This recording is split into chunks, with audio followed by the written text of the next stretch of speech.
Mas eu quero convidar você a abrir a sua Bíblia no livro de João.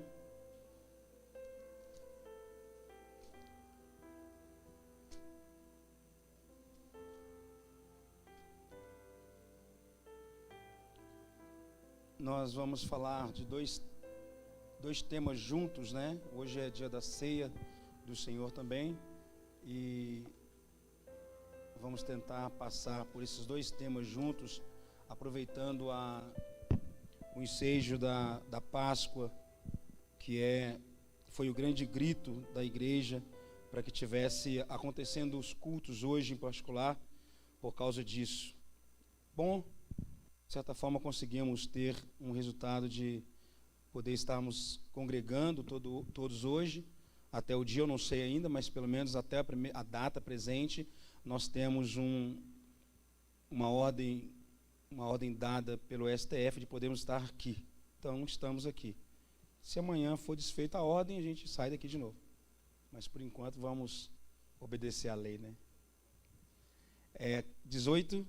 Capítulo 18.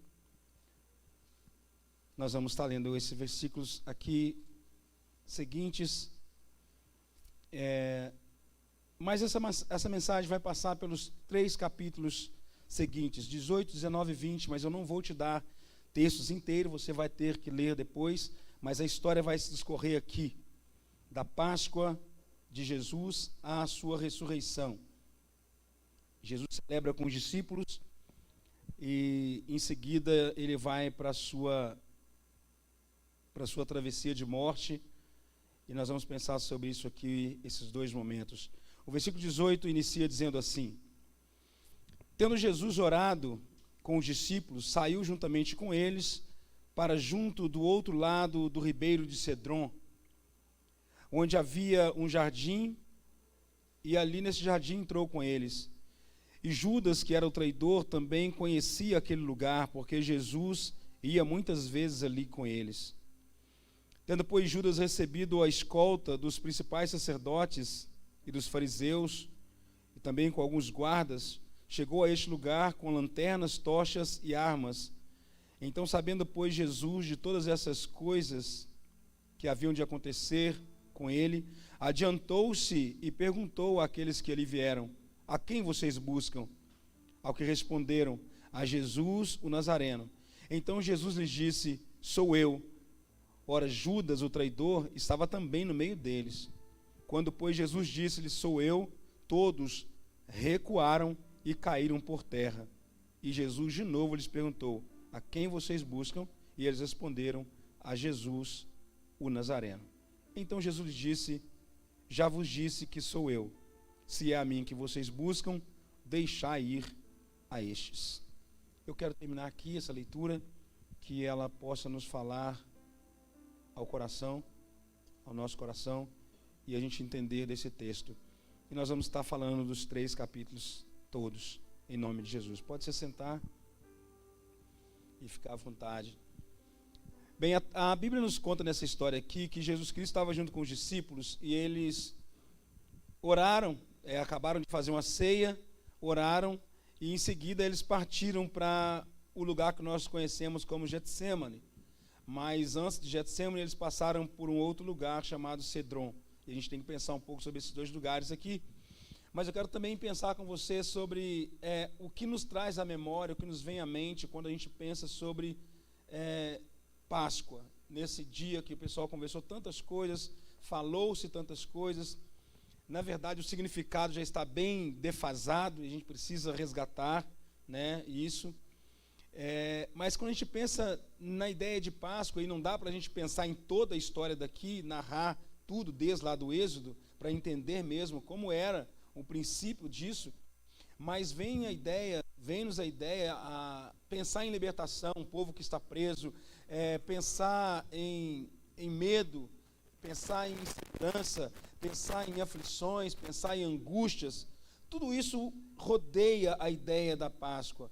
E por fim, quando você olha para o final da história, você pensa na ideia de ser libertado, na ideia de libertação, de salvação, de ressuscitação possível. Afinal de contas, era um povo que estava preso, um povo que viveu muitas aflições e um povo que estava agora sendo ressurgido ou chamado de volta para viver, até então vivido bons anos em cativeiro. E recebem uma palavra de Deus e vão sair daquele cativeiro, e a gente já sabe o desenvolver todo da história seguinte. Mas aqui, quando a gente olha para esse texto que nós lemos aqui agora, em que João nos narrou essa história, e ela vem tomada de muitos significados e muitos momentos aqui, né, das dores, as escuridões acontecidas, é muito interessante a gente pensar sobre o dia de hoje aqui em particular. Se a Páscoa acontece da sexta ao domingo, se a morte acontece na sexta, se o desespero todo de quem espera se dá no sábado, onde o medo, escuridão, angústia, incerteza, insegurança, desistências, tudo isso surge no sábado. E no domingo pela manhã a Bíblia diz que acontece algo que é aquilo que nós, enquanto pessoas que creem no Evangelho, esperávamos, embora não crendo, aconteceu. É o que acontece, a morte na sexta, o desespero do enterro no sábado e a ressurreição do domingo. Então nós temos essas três etapas do Evangelho acontecidas aqui onde a gente está lendo, mas João vai nos narrar algumas coisas bem legais e eu queria chamar a sua atenção, porque o texto nos diz que Jesus Cristo, depois de ter orado, celebrado a ceia com os discípulos, ele foi para um jardim, o Getsêmani, e ele passou por Cedron. Eu estava lendo e pesquisando algumas coisas interessantes para pensar sobre isso, para chegar a um lugar, o lugar que Jesus tinha que passar. Para chegar até Getsêmani, Jesus tinha que passar por Cedron. E Cedron, segundo a história está nos dizendo, que era um lugar, um ribeiro, um lugar fundo, como se fosse uma vala grande. E nesse lugar era depositado tudo que você pensasse de mazelas de Israel, era jogado ali. Os ídolos que eram vencidos, os postes ídolos, deuses, tudo que você imaginar de mazelas era posto naquele lugar, era enterrado, jogado ali. E para passar para o Getsêmani, eles tinham que passar por Cedron. A história vai nos dizer que é como se Jesus estivesse nos mostrando o seguinte: eu vou para um lugar, mas antes de chegar nesse lugar, eu tenho que passar por uns outros lugares ou por um outro lugar que vai me causar muita angústia. E os discípulos já tinham passado por ali com Jesus, eles já tinham ido para o Getsêmani outras vezes, mas eles nunca tinham entendido ou nunca tinham absorvido o significado de Jesus em passar por ali tantas vezes. Sempre que ali eles passavam, Jesus estava encenando para eles o seguinte: esses deuses que vocês estão vendo aqui, que são lançados neste lugar, eu vim para que eles fossem abatidos de uma só vez. Essas mazelas que vocês estão vendo aqui, essas esculturas que vocês estão vendo aqui, essas impurezas que vocês estão vendo aqui, eu passo por aqui porque daqui uns dias, vai ser a última vez que eu passo por aqui e que isso vai existir. Mas os discípulos nunca se atinaram para isso, até essa última noite, até esse último momento em que eles passam juntamente com Jesus e vai para o Getsêmani.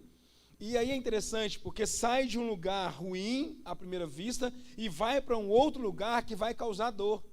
O Getsêmani é um lugar onde acontece dores. O Getsêmani é um lugar onde se prensa algum tipo de fruto, algum tipo de semente, para tirar dessa semente aquilo que é bom dela. No original, chama-se lugar de espremer oliva.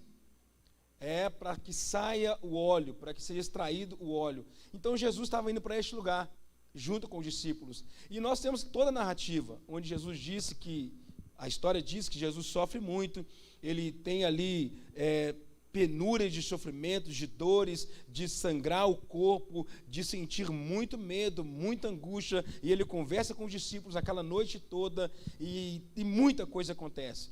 Naquele lugar muita coisa acontece, mas Jesus está lá sem um dos discípulos, e a Bíblia nos diz aqui que Jesus já sabia tudo o que iria ali acontecer. Bem, ele aguardando por aquele momento, ele ora por um tempo, e logo em seguida os discípulos chegam, Jesus chega, é tomado por aqueles que foram buscá-lo, os soldados, junto com Judas. Eu estava pensando nesse texto de algo muito interessante sobre quando as pessoas falam sobre o outro, ou dão ao outro um valor muito grande, e quem não conhece vai buscar, mas vai muito temeroso. A história diz que foram, junto com Judas, uma guarda dada de média de 600 pessoas, 600 soldados, médio, fora os sacerdotes com seus soldados ali. Então vamos dizer que tinha umas 1000 pessoas para prender Jesus. E o texto diz que eles estavam com lanternas, armas e paus para prender Jesus. E eu fiquei pensando, será o que foi que falaram para Jesus, para os discípulos, soldados ali, quem era Jesus? Qual foi a fala deles de quem nós estamos indo prender? Quando chegaram lá, chegaram muito armados e de muita gente para prender um homem com outros 11. Um homem com mais 11, eram 12, de qualquer forma eram 12 ali. Estavam ali 12 homens para serem presos por uma média de 1000, armados até os dentes.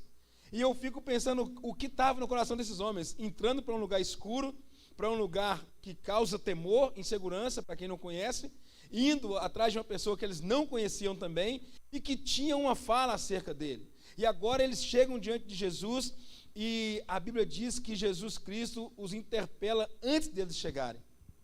Bem, o texto vai nos dizer que Jesus atravessa este lugar todo que a gente está pensando aqui, diante de tudo isso que é colocado, ele vai para alcançar este outro lugar, para um bem maior, que nós também esperamos. Olha só, João vai nos mostrar algo muito interessante, que depois de orar, depois de fazer tudo o que precisava ser feito, e isso é interessante, como nós nos comportamos. Eu estava pensando na realidade nossa hoje, em tudo isso que está acontecendo, essa insegurança toda, e nós estamos aqui, eu venho conversando com o pastor Gideão esses dias, sobre tantos temores que as pessoas estão vivenciando, e nós viemos para cá, mas aí a pergunta nós viemos só porque houve uma liberação, ou nós viemos porque oramos antes de vir para cá? Há uma insegurança, há um medo, a gente está voltado, tomado de medo, tomado de insegurança, e se de repente acontecer aquilo que nós não estamos esperando que aconteça? Os discípulos estavam ali e Jesus sabia de tudo que ia acontecer, mas os discípulos não sabiam. Mas Jesus tinha orado antes. O texto nos diz que Jesus orou com eles antes e sabia bem o que estava para acontecer, mas os discípulos não sabiam. Mas Jesus aguardava bem isso. E embora essa escolta muito bem armada estava vindo, Jesus a esperava, Jesus sabia de tudo isso, era aguardado que no coração deles, eles estivessem preparados para aquilo que ia acontecer. Jesus sempre dizia para eles, estejam preparados para o momento do fim. Estejam sempre preparados para isso. Paulo consegue conversar disso de melhor forma, né? Mas a gente está pensando aqui no contexto dos discípulos, e eu quero ficar só neles aqui, pensando agora. Bem, quando orado, depois de preparado, depois de totalmente tomado, eu não vou entrar por esse pormenor também, não quero conversar sobre isso agora, mas essa ação de Jesus contra esses soldados. Olha que coisa interessante. Quando Jesus Cristo conversa com os soldados, ele pergunta, a quem vocês procuram? O texto nos diz que os soldados disseram a Jesus o Nazareno, porque ficamos sabendo que ele é de Nazaré, ele saiu de lá, e a gente quer ver ele. E Jesus dá uma palavra, e eu estava conversando até com a minha esposa, como que foi essa palavra? Porque quando ele anuncia, sou eu, a Bíblia nos diz que todos que ali estavam caíram, todos, juntamente com Judas. É como se fosse uma palavra tomada de um sopro muito forte, de uma ventania ou de um empurrão muito forte, onde todos caíram e não conseguiam fazer nada. E aí Jesus volta de novo a eles para trazer uma palavra. Vou perguntar de novo, quem vocês estão procurando? E aí há um diálogo ali até Jesus ser dado ou ser entregue. E olha que coisa fantástica, diante desse momento aqui, Jesus faz uma coisa muito interessante. Por isso que é importante a gente conhecer a lei para te defender ou para você ser julgado por ela. Jesus, ele clama por um tribunal justo. E é tão interessante a morte do inocente nesse aspecto, porque não foi dado a ele o direito de ser julgado justamente. Então, tudo isso que a gente está narrando aqui é um julgamento, um acontecimento injusto. E Jesus clama por justiça dos homens, dizendo, se eu fiz algum mal, se eu errei com vocês em alguma coisa, eu queria que vocês chamassem as pessoas que me ouviram, para que elas sejam testemunhas do que eu falei. Porque assim acontecia a lei. Se 3 pessoas disserem alguma coisa positiva ou negativa, bate-se o martelo e a pessoa será condenada ou absolvida a partir disso. Pois bem, Jesus pede então o juízo dos homens, e ele chama as testemunhas, é negado para ele. Ele não vai receber direito de testemunhas. E ele está diante de Anás. Logo em seguida, eles pegam Jesus, ele está amarrado, ele sai do Getsemane amarrado, e ele é levado então agora diante do sacerdote, o sumo sacerdote. E a Bíblia diz que diante do sumo sacerdote, conversando com ele, o sacerdote faz algumas perguntas, e Jesus responde dessa forma: qual foi o mal que eu fiz? E o soldado, eu acredito que deve ser um dos seguranças do sumo sacerdote, a Bíblia diz que ele dá uma pancada no rosto de Jesus, dá uma bofetada no rosto e diz: como você se atreve a falar assim com o sumo sacerdote? Nessa hora, Jesus Cristo traz algumas outras palavras também ali naquele instante, e não há ninguém que se manifeste em prol de defender Jesus, não há ninguém que se manifeste querendo dar a Jesus o julgamento devido, o direito que ele tinha ou a defesa que ele tinha. Nessa hora ele está sozinho, porque ele clamou lá atrás dizendo: se vocês querem a mim, deixe ir livre esses que me seguem. Então nenhum discípulo estava nesse momento, só estava Jesus e os discípulos distante à parte, e eles não ficaram envolvidos. Bem, começa agora diante da história um tribunal de zombaria. Jesus Cristo vai passar por alguns tribunais de zombaria, onde todos vão zombar daquele que se apresentou como o rei dos judeus, como o salvador dos judeus naquele momento. A Bíblia nos mostra que, e aqui já estamos pensando no capítulo 19, a Bíblia nos diz que Jesus Cristo chega diante do sacerdote, diante de Pilatos, diante do povo. Cada um tem uma sentença para Jesus. Aqueles que podiam deliberar a favor foram totalmente contra. E Jesus está amarrado. Agora a gente começa a pensar sobre essa situação. Um homem que está amarrado e que recebe ordens que, embora estando amarrado, que seja açoitado. Por lei, isso não pode acontecer. Quando nós vemos hoje, por exemplo, uma pessoa, quando ela vai presa, se ela for algemada, ela não pode receber açoite de forma alguma. Embora a nossa lei hoje já diz, dependendo da situação, nem pode algemar a pessoa. E aí, esse homem que está preso, totalmente aprisionado nos braços, começa a ser totalmente agredido, apanha e cada vez apanhando mais, e não há quem faça nada. Como não bastasse, agora a Bíblia diz que os soldados o tomam e faz para ele uma coroa de espinhos. O coroa com uma coroa de espinhos. E a Bíblia vai nos narrando nos evangelhos que esses espinhos furam a cabeça de Jesus, e não bastasse, agora eles pegam um cetro, uma cana de medir, e colocam na mão dele e diz: você realmente é um rei, e o veste com uma túnica ou uma capa de púrpura, e vão dizer para ele: agora vá para o seu reinado e faça aquilo que você veio fazer, você é o rei, então reine. E abusando de Jesus e zombando de Jesus, e ali Jesus passando pela situação toda, totalmente vestido de humilhação. E o que me chama a atenção é que João vai narrar repetidas vezes o quanto os soldados batiam no rosto de Jesus. Eu acho que por isso Isaías, quando vai narrar a história de Jesus existente, ele vai dizer a transfiguração e a transformação que Jesus passa por ser tão açoitado, ao ponto de dizer, ele foi desconhecido entre os homens. Quem o olhava não o reconhecia, tanto que ele apanhou. Então nós não temos, lendo apenas, a gente não consegue dimensionar o quanto Jesus Cristo foi desfigurado na mão daqueles que o tomaram. Então a gente está aqui com uma história agora, onde Jesus está apanhando muito, e muito, e muito, e passa o ato, então, depois de tanto apanhar, o ato da crucificação. E junto desse ato está acontecendo o que eu e você esperamos, que os discípulos estão esperando. há um desejo que alguma coisa aconteça. Afinal de contas, ele nos disse que ele tem um reino, que ele é um rei. Mas Jesus disse logo atrás que o reino dele não é deste mundo. Ele fala para Pilatos: se o meu reino fosse desse mundo, certamente seria dada uma ordem agora e eu seria livrado de tudo que está acontecendo. Mas o meu reino não é deste mundo. Eu vim para reinar, mas o meu reino não é desse mundo. Eu vim para livrar aqueles que estivessem crendo em mim. Então, Jesus Cristo é dado à crucificação, ele é levado à crucificação, e o motivo, olhando para a história, é um motivo muito banal, porque Jesus se declarou filho de Deus. Os sacerdotes disseram: ele é digno de morrer, só por causa disso, porque ele disse ser filho de Deus. Isso é uma blasfêmia que não tem perdão. Encontra-se aqui então motivo para crucificar, motivo para matar, e não apenas crucificar e matar, embora fosse a morte mais pesada da época, um motivo para humilhar ao máximo possível, um motivo para levar ao mais fundo da humilhação. Jesus está passando por isso, e isso tudo em uma sexta-feira.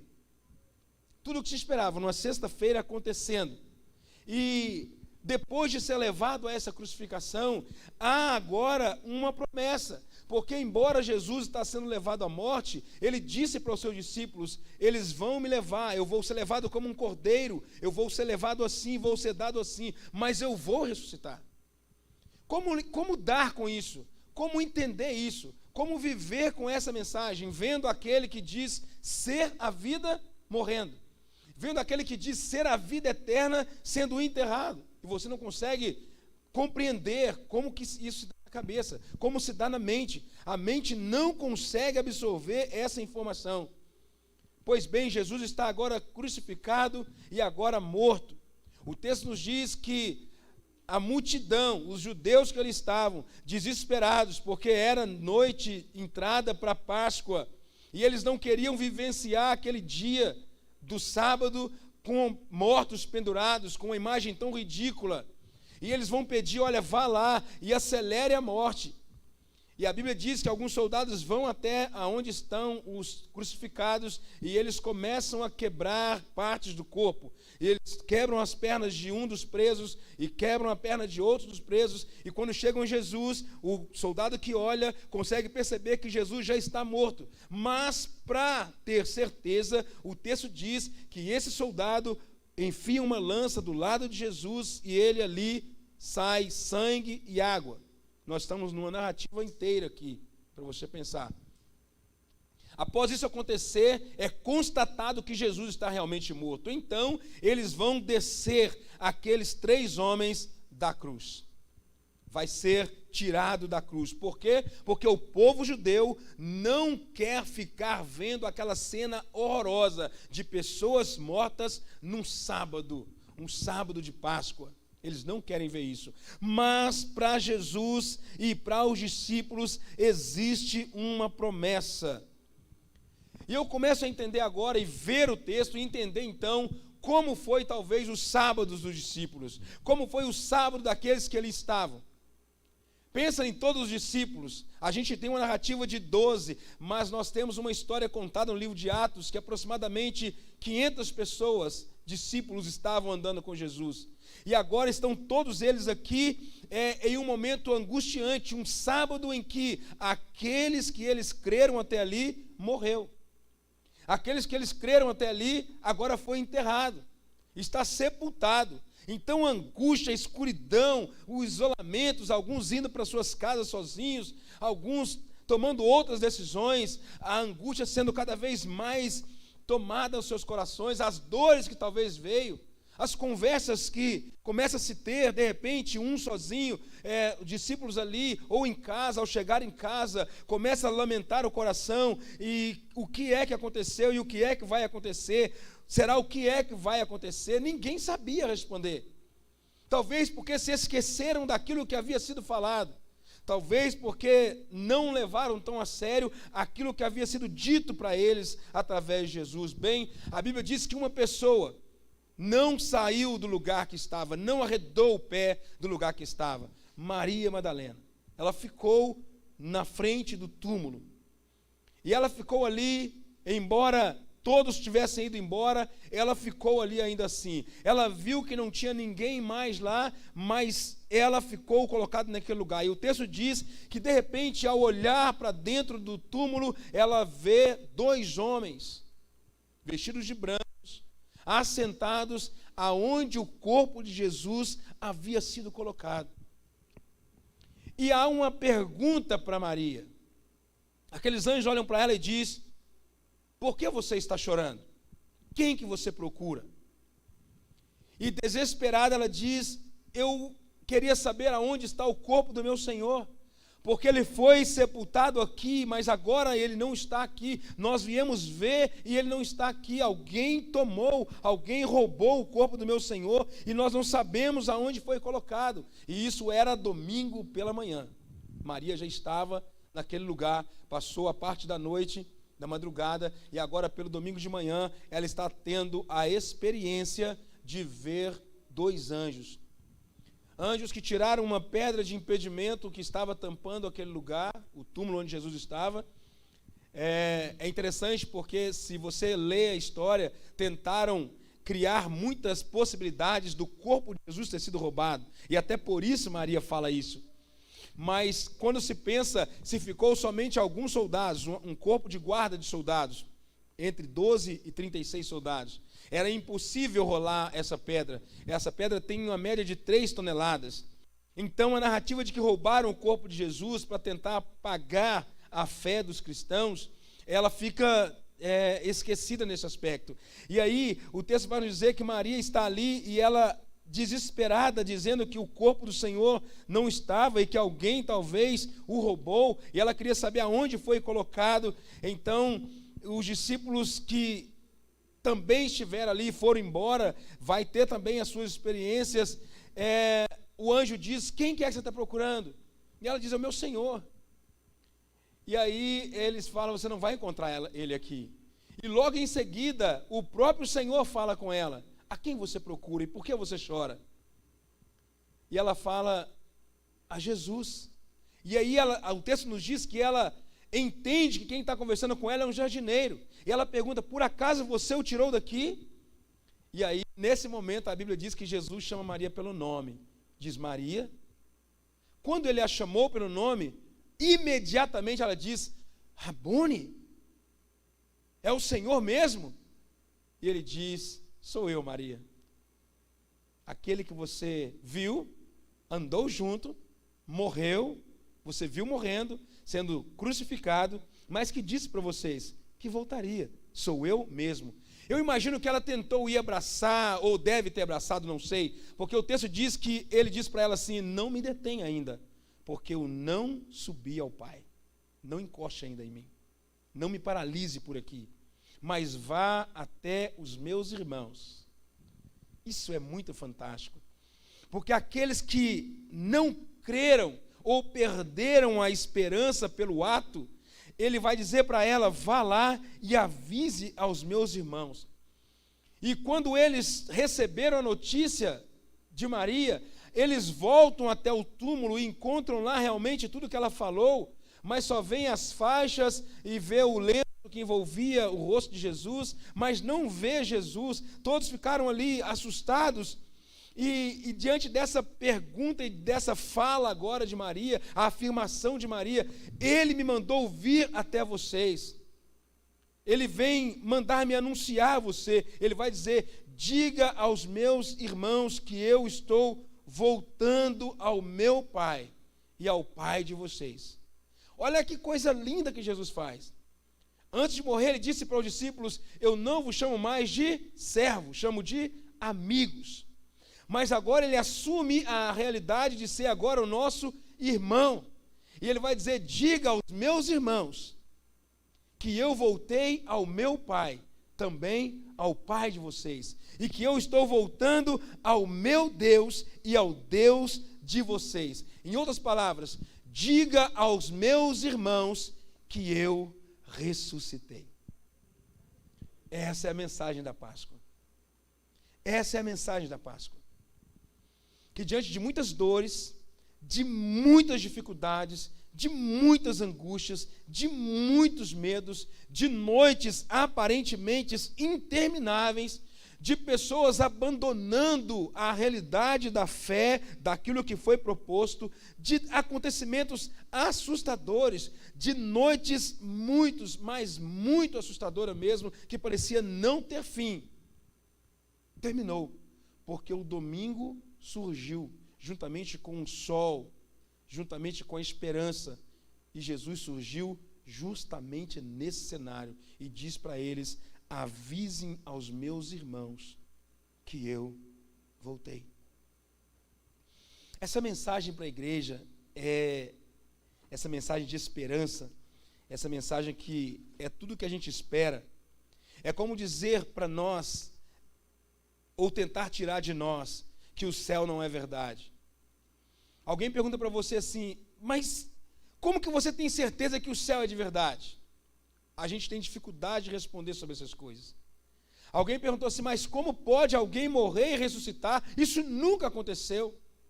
Por isso Jesus Cristo é tomado como o primeiro dos ressurretos, o primeiro, que não houve ninguém para mandar surgir. Ele surge, ele ressurge dos mortos.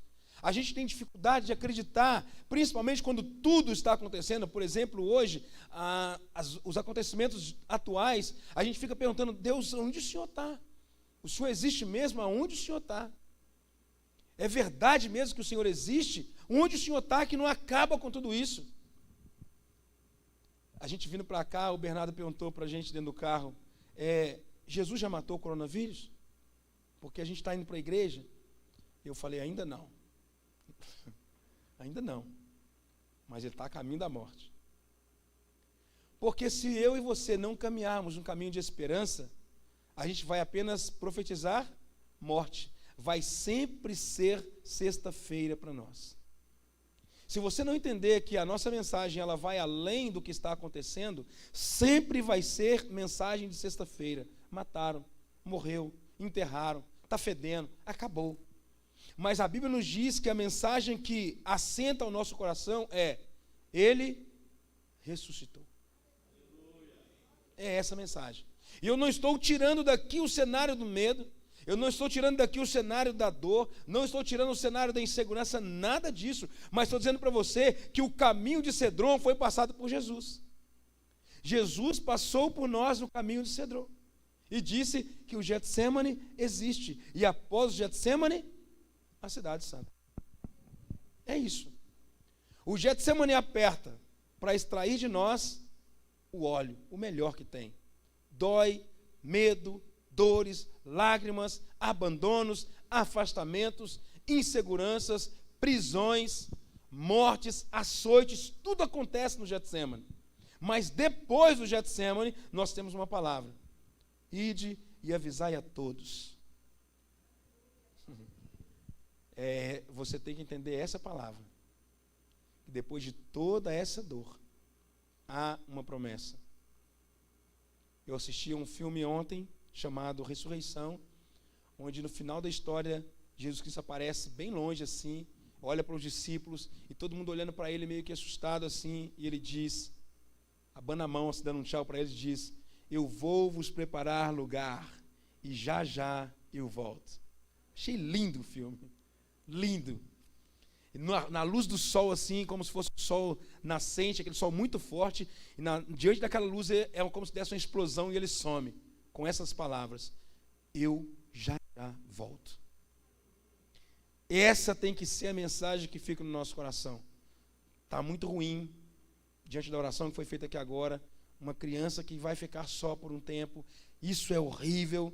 Tem gente sofrendo, tem gente de tudo quanto é jeito, passando por necessidades, a coisa está muito complicada, mas a Bíblia diz assim: e vi descer do céu a nova Jerusalém, e lá a morte não existe mais, a praga não pode alcançar mais as pessoas, não existe mais lá choro e nem ranger de dentes. Você precisa voltar a ler isso. Se nós estamos com medo do que está acontecendo agora, é porque nós não temos certeza de que realmente a santa cidade é verdade. Se nós partirmos daqui agora Para onde nós vamos? Jesus celebrou a última ceia com os discípulos, dizendo: essa é a última ceia que eu celebro com vocês. Aguardai até aquele dia em que eu mesmo vou servir vocês de novo. Tudo começou com a serventia, terminou com uma serventia, e vai ter um recomeço com uma serventia. Ide e avisai aos meus irmãos e aos vossos irmãos que eu fui ter com meu Pai, vosso Pai, que eu fui ter com meu Deus, vosso Deus, que eu ressuscitei, e breve nós vamos morar juntos de novo. Essa é a palavra para mim e para você nessa Páscoa maravilhosa. Isso é a Páscoa do Senhor para nós.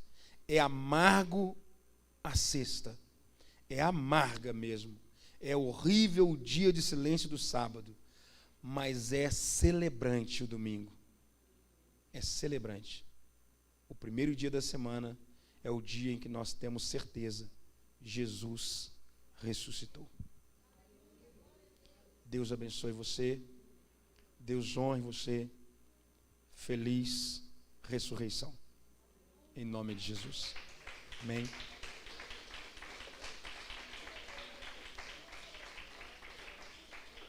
Glória a Deus. Eu quero orar. Talvez, irmãos, para a gente fale assim, essa palavra é tão simples, né? Essa palavra não é simplista. Ela é simples, mas ela não é simplista. Essa palavra é a palavra que não deveria sair do nosso coração. Por isso eu queria falar do Antigo Testamento primeiro, a história lá do Antigo Testamento. Onde há um povo que sofre muitos anos. Onde o sábado de um povo foi muito longo. Foi um sábado muito longo. Mas eles receberam livramentos também. Mas eles comeram muita coisa amarga, eles sofreram muito. Mas no meio daquele lugar tinha alguém que não deixou de crer.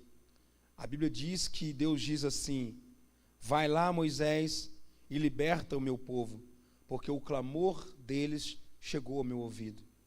Então olha só, no meio dessa multidão toda que está acontecendo, tem pessoas clamando.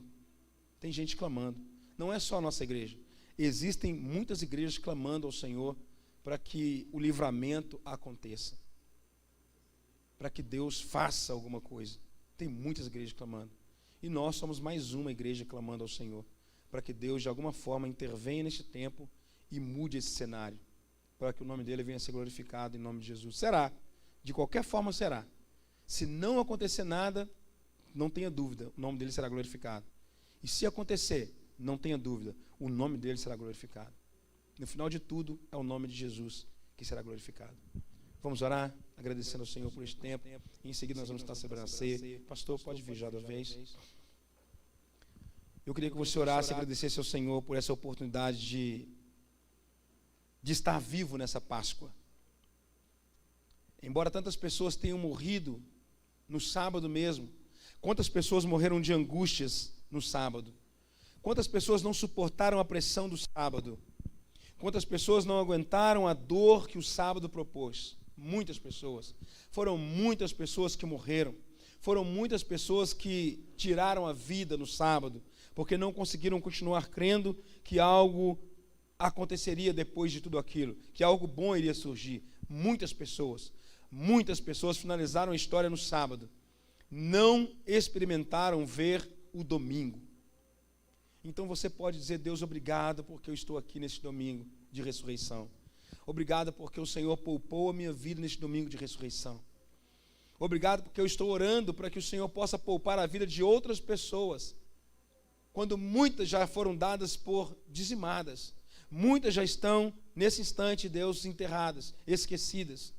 Muitas já foram para o lugar de esquecimento, mas nós ainda estamos aqui, podendo clamar o seu nome e dizer: Senhor, olha para nós mais uma vez. Até que ressurja o Senhor novamente, acabando, eliminando tudo isso. Nós precisamos celebrar, aprender a clamar, viver a angústia, mas não perder a fé de que o domingo chegou. O domingo chegou. O domingo chegou. Jesus ressuscitou. Você pode dizer: Deus, muito obrigado. Obrigado pelo caminho que o Senhor fez para mim. Obrigado porque o Senhor passou em Cedron por mim. Obrigado porque o Senhor derribou os ídolos por mim. Porque o Senhor passou nos lugares de malícias por mim, de misérias por mim. Porque o Senhor passou nos lugares sujos primeiro. Não precisou de eu passar. O Senhor passou talvez dentro de mim, nos lugares onde tinha muitos ídolos, muita sujeira, e o Senhor limpou todas elas. O Senhor visitou o meu Cedron para chegar no Getsêmani. E o Senhor sofreu no meu Getsêmani para dizer que existe a santa cidade de Jerusalém, a cidade feita pelo Senhor, a cidade que o Senhor vai levar-nos para morar com o Senhor. Então, Deus, muito obrigado porque o sábado não é eterno, obrigado porque a sexta da paixão não é eterna, obrigado porque o eterno na nossa linguagem é o domingo, que o Senhor ressuscitou para sempre. Obrigado, Jesus.